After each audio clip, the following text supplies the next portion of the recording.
And welcome to इके। My name is Akshita Bhatia और आज आप जिस भी टॉपिक के बारे में बात करने वाले हैं वो एक ऐसा टॉपिक है जो हर उस बच्चे के दिमाग में आता है जो नीट का एग्ज़ाम क्लियर करना चाहता है। देखिए वो टॉपिक क्या है, वो एक ऐसा क्वेश्चन है जो बच्चों की नींद उड़ा देता है और हर बच्चे को इसके आंसर चाहिए, हर बच्चे को इसका टिप्स चाहिए, ट्रिक्स चाहिए कि हम फिजिक्स की तैयारी कैसे करें, हम फिजिक्स की पूरा सिलेबस कैसे करें और उसको कैसे जो है हम पढ़ें कि हमारा नीट का एग्ज़ाम क्लियर हो जाए। तो आज जो है हम जिस टॉपिक पे बात करने वाले हैं वो है कि हम फिजिक्स की तैयारी कैसे करें, उसके लिए कुछ टिप्स, उसके लिए कुछ ट्रिक्स, ठीक है, ताकि हमारा जो है फिजिक्स का सिलेबस जो है काफ़ी अच्छे से कंप्लीट हो सके और नीट में हम फिजिक्स के क्वेश्चन काफ़ी अच्छे से कर सकें। देखिए सबसे पहले जो है मैं इसको कैटेगराइज करना चाहूँगी, ठीक है, और ताकि मैं आपको बताना चाहूँगी कि आपको जो है फिजिक्स को पढ़ने के लिए क्या अप्रोच अपनानी चाहिए। तो सबसे पहली चीज़ मैं बोलूँगी जस्ट किल द फियर, ठीक है। अगर आप जो है इस चीज़ का पूरा पहाड़ बना के अपने सर पे रख लेंगे ना तो उसके हैवीनेस की वजह से पक्का गिर जाएंगे और फिर तो आपका पेपर होने से रहा। सबसे पहले ना ज़रा इस पहाड़ को साइड में रखो, फिर देखते हैं कि हमें कैसे कैसे करना है। तो प्लीज़ सबसे पहले अपने आप को कन्विंस करो ये सोच के कि आप जो है लूज़र कैटेगरी के नहीं हैं और आप जो है फिजिक्स को छोड़ के नहीं जाएंगे, बल्कि अभी ये वीडियो देखकर उसको पढ़ेंगे और नीट का एग्ज़ाम क्लियर करेंगे, ठीक है। तो सबसे पहला मेरा टिप यही है कि जस्ट किल द फियर, ठीक है। उसके बाद अगर मैं बात करूं तो सबसे पहली चीज़ मैं बोलूँगी कि मैं जो हूँ स्ट्रेस करूँगी आपके कंसाइज और कम्प्रीहेंसिव कंटेंट पे जो आपको बनाने हैं, ठीक है, अपने नोट्स बनाने हैं, ठीक है, और वो उन मटेरियल से बनाने हैं जो आप फॉलो करते हैं, आपकी जो बेस बुक है या जिससे भी आप फॉलो करते हैं, ठीक है, उसे पढ़ने के लिए। तो सबसे पहली चीज़ है मटेरियल जो है आपका एकदम कंसाइज और कम्प्रीहेंसिव जो है तैयार कर लीजिए।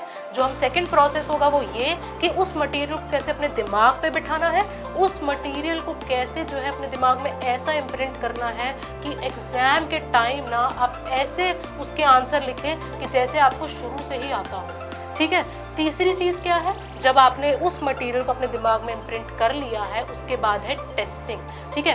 ये काफ़ी ज़्यादा इम्पोर्टेंट आपका मैं कहूँगी मैं कहूँगी एक स्टेप है जिसको आपको ज़रूर फॉलो करना है और इसके अंदर भी कैसे कैसे करना है ना वो अभी मैं बताऊँगी, लेकिन मैं आपको जो है आपके लैडर्स बता रही हूँ जिसको चढ़ के आप अपना नीट का एग्ज़ाम ज़रूर क्लियर कर सकते हैं, ठीक है। तो सबसे पहली चीज़ आपका मटेरियल, सेकंड चीज़ उस मटेरियल को कैसे आपको अपने दिमाग में इम्प्रिंट करना है और जो तीसरी चीज़ है वो ये आपको कैसे उसको टेस्ट करना है और चौथी चीज़ एक सॉल्व सॉल्विंग, ठीक है। तो पहली चीज़ के बारे में बात करती हूँ मटेरियल। देखिए जब भी आप कोई भी टॉपिक पढ़ते हैं फिजिक्स का, ठीक है, कोई भी आप चैप्टर पढ़ते हैं कुछ है, उसको प्लीज़ मैं एक वर्ड यूज़ करूँगी लैंग्वेज, ठीक है। जैसे अपनी लैंग्वेज में लिख लीजिए, जैसे कि फिजिक्स जो है मैथ्स जैसी ही होती है, उसमें बहुत सारे फॉर्मूलेज होते हैं, है ना, तो उसकी एक लैंग्वेज होती है कि मतलब जैसे आपका मास, ठीक है, ये आपकी लैंग्वेज है। तो जो फिजिक्स की लैंग्वेज है ना उसमें पूरे चैप्टर को डिकोड कीजिए, ठीक है, अपने नोट्स में डिकोड कीजिए। अपने नोट्स में जो है आप जो है सारे फॉर्मूलेज को एकदम कंसाइज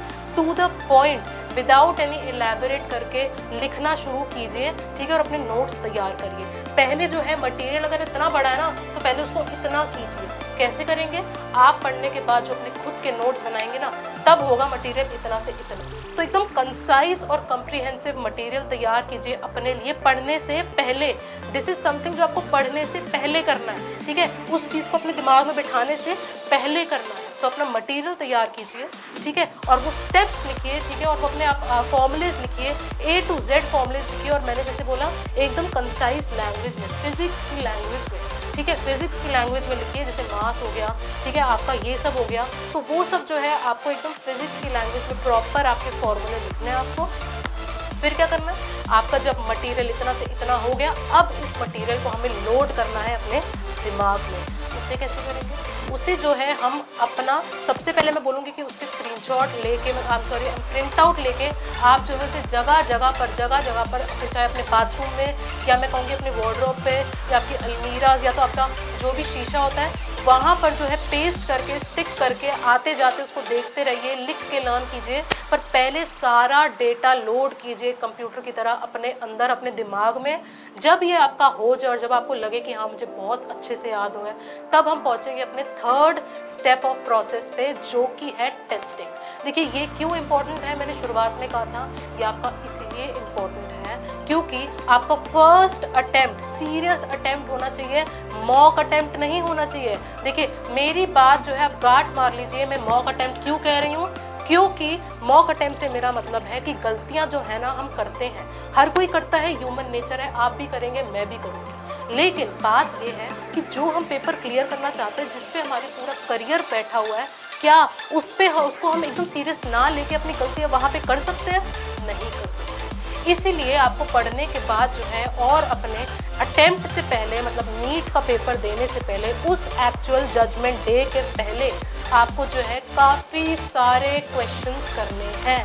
ठीक है, मैं आपको कहूँगी कि आपको हर मॉड्यूल्स के जो भी आपके वर्कशीट्स वगैरह में इतने सारे क्वेश्चंस होते हैं, आपको वो क्वेश्चंस करने हैं। और जब आप वो क्वेश्चंस करेंगे ना, आप एक बात जो है प्लीज़ मेरी फॉलो कीजिए, वो ये कि जब आपने जो है अलग अलग फॉर्मूले पढ़ लिए हैं, तब आप क्या करेंगे, तब जब आप क्वेश्चन करेंगे ना, उसको टाइप्स में डिवाइड करेंगे। ये टाइप का क्वेश्चन सुनिए, अगर आएगा ना तो आपके दिमाग में होना चाहिए कि मुझे इसी फॉर्मूले से आपका सॉल्व होगा। तो आपको क्वेश्चंस को जो नहीं एकदम अच्छे से डिवाइड करना है, डिफरेंट टाइप्स में डिवाइड करना है, अकॉर्डिंगली टू द आपने जो लिखे थे ना फॉर्मूलेज, उस हिसाब से डिवाइड करना है। उससे होगा क्या, उससे होगा ये कि जब आप पेपर में बैठेंगे ना और जब आपको क्वेश्चन को देखेंगे, क्वेश्चन को देखते ही आपके दिमाग में आ जाएगा कि हाँ मैंने इस टाइप का क्वेश्चन किया था, ये इस टाइप का क्वेश्चन था और इसमें इस टाइप का फॉर्मूला आता है। अगर आप नोटिस करें तो मैं आपके एकदम स्टेप बाय स्टेप आपके बेट्स जो है रखती जा रही हूँ, जिसके आप छोटे छोटे धीरे धीरे स्टेप्स आगे ले लेके आपकी इसकी डेस्टिनेशन सीधा सीधा नीट के पेपर को क्लियर करने में जाएगी। देखना आप, ठीक है। तो ये कुछ चीज़ें हैं जो मैं आपको बता रही हूँ, क्या कि क्वेश्चंस को जब आप फाइनली जब टेस्टिंग वाले प्रोसेस पे आए, स्टेप पे आए, तो आप जो है उसको टाइप्स में डिवाइड कीजिए और उस टाइप में किस तरह का फॉर्मूला लगता है आप वो देखिए।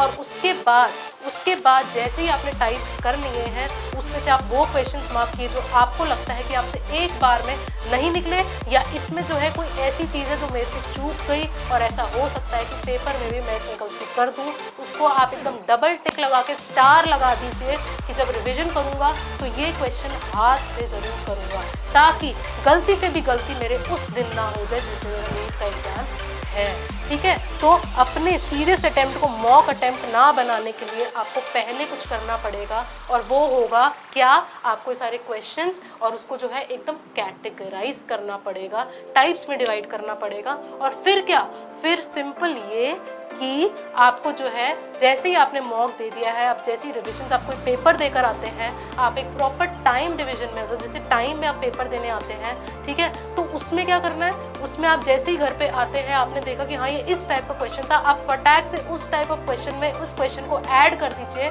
ताकि आपके उस टाइप के क्वेश्चन हर तरीके से आपने हर एंगल से पढ़ लिया है। अब एग्जामिनर कहीं से भी तीर मारे ना, आपका वो छूटना नहीं चाहिए, क्योंकि आपने उसे अलग अलग टाइप, और आपका जो क्वेश्चन है ना वो कोई बाहर से या कोई दूसरे देश से या कोई दूसरे प्लैनेट से नहीं आएगा, ठीक है, वो उन्हीं टाइप्स में से ही आएगा। लेकिन क्या पहचान होनी चाहिए, पहचान ये होनी चाहिए कि आपको डिफरेंट टाइप का क्वेश्चन पता होना चाहिए और आप इसको जो है स्पॉट कर सके कि ये कौन से टाइप का क्वेश्चन है और फिर इसका सॉल्व कर सके। ठीक है, तो आपका काम यही रहेगा कि जब आपने पढ़ाई कर ली है, कंसाइज मटेरियल बना लिया है, उसको आप अपने दिमाग में लोड कीजिए, लोड करने के बाद उसको टेस्ट पे डालिए, उसके बाद कुछ इंपॉर्टेंट और कुछ अनइम्पॉर्टेंट क्वेश्चंस निकालिए, उसको मार्क कीजिए, और उसके बाद क्या, उसके बाद आपका धीरे धीरे धीरे धीरे कॉन्फिडेंस बढ़ता रहेगा। आपको लगेगा जो इतना बड़ा पहाड़ मैंने अपने सर पे रखा था वो एक छोटा सा पत्थर हो चुका है, और यही आपका होना चाहिए। लेकिन पहला स्टेप कभी मत भूलिएगा, ये मत सोचिएगा मैं नहीं कर सकता, आप कर सकते हैं। ठीक है, अगर ये पेपर में आ रहा है तो ये आप ही के लिए आ रहा है ना, और अगर आ रहा है तो आप ही करेंगे ना, तो प्लीज़ आप इस मेंटालिटी से करेंगे ना तो कभी नहीं होगा। आप लिख लीजिए, कभी नहीं होगा। अपनी सोच बदलिए, थोड़ी सी सोच बदलिए, और फिर उसके बाद एक काम कीजिए, वो क्या, आप जो है जो मैंने आपको तरीके बताया ना, उसको एक बार फॉलो करके देखिए आपका सिलेबस, आपको लगेगा ना इतना सारा, इतना बड़ा, इतने बड़े बड़े चैप्टर्स हैं, नहीं, वो एकदम थोड़ा सा रह जाएगा, पर वो काम आप ही को करना पड़ेगा, और वो किस तरीके से करना है ना वो मैं आपको बताऊँ। आप ये चीज़ें फॉलो कीजिए। उसके बाद जब आपका हो जाए ना तो आप कहेंगे कि सबसे पहले चैप्टर कौन सा पकड़ूँ मैं, सबसे पहले टॉपिक कौन सा पकड़ूँ मैं, तो मैं आपको सिंपल कहूँगी कि आप जो है ना प्रायोरिटाइज कीजिए, आप जो है वो टॉपिक सबसे पहले लीजिए जिसका जो है आपके सबसे ज़्यादा वेटेज है। देखिए हार्डवर्क जहाँ कर रहे हैं ना, तो प्लीज़ स्मार्ट वर्क की वजह से पेपर को मत हार दीजिएगा। देखिए स्मार्ट वर्क के साथ साथ हार्ड वर्क भी इम्पॉर्टेंट है, हार्ड वर्क के साथ साथ स्मार्ट वर्क भी इम्पॉर्टेंट है। जहाँ आप हार्ड वर्क कर रहे हैं ना खुद के नोट्स बनाने में, उसको लोड करने में, टेस्ट करने में, वहाँ स्मार्ट वर्क एक और कीजिए। आप जो है वो चैप्टर पहले उठाइए जिसकी वेटेज सबसे ज़्यादा है, ठीक है। आप मैकेनिक्स उठा सकते हैं, आप मॉडर्न फिजिक्स उठा सकते हैं, ठीक है। ये जो है ना उठा के आप सबसे पहले इनका काम शुरू कीजिए, ठीक है, और इनको अपने दिमाग में नोट करना शुरू कीजिए, उसके बाद दूसरे चैप्टर, ठीक है। और एक और चीज़ जो मैं आपको सबसे ज़्यादा स्ट्रेस करना चाहूँगी वो ये कि जिस तरीके से मैं आपको बता रही हूँ, आप जैसे डिवीजन कर देंगे ना वर्क का, ठीक है, आप जैसे जैसे काम को तोड़ते रहेंगे ना, ठीक है, उस तरीके से आपका क्या होगा, आपका काम छोटा आपको लगेगा और आप वो अचीव करने में, आप स्मॉल टारगेट्स बनाइए, ठीक है, छोटे टारगेट्स बनाइए जो अचीव हो सकते हैं। दूसरी बात क्या मैं कह रही हूँ वो ये कि जब आप क्वेश्चन देखें, ठीक है, उसमें से जो आपका कंटेंट इम्पॉर्टेंट नहीं है उसको फेंकिए। जो आपका कंटेंट इम्पॉर्टेंट है, जैसे मैंने शुरुआत में एक टर्म यूज़ की थी लैंग्वेज, फिजिक्स की लैंग्वेज उठाइए, और वो लैंग्वेज क्या है, आपके फॉर्मूलों की लैंग्वेज है। फॉर्मूलों में जो टर्म्स यूज हुई है आप उस क्वेश्चन में उस वाले टर्म को निकालिए, ठीक है, उसको जो है नोट डाउन कीजिए और फिर देखिए कि इसके जो कंटेंट्स है वो कौन से फॉर्मूले, कौन सा टाइप का क्वेश्चन है, और फिर इसका सोल्यूशन में क्या लिखा था याद कीजिए और देखिए आपका आंसर आता है।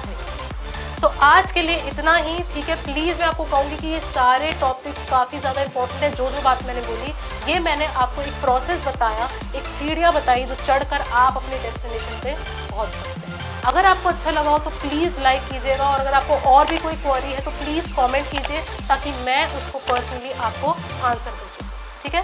थैंक यू और मिलते हैं जल्दी, will meet soon. Thank you.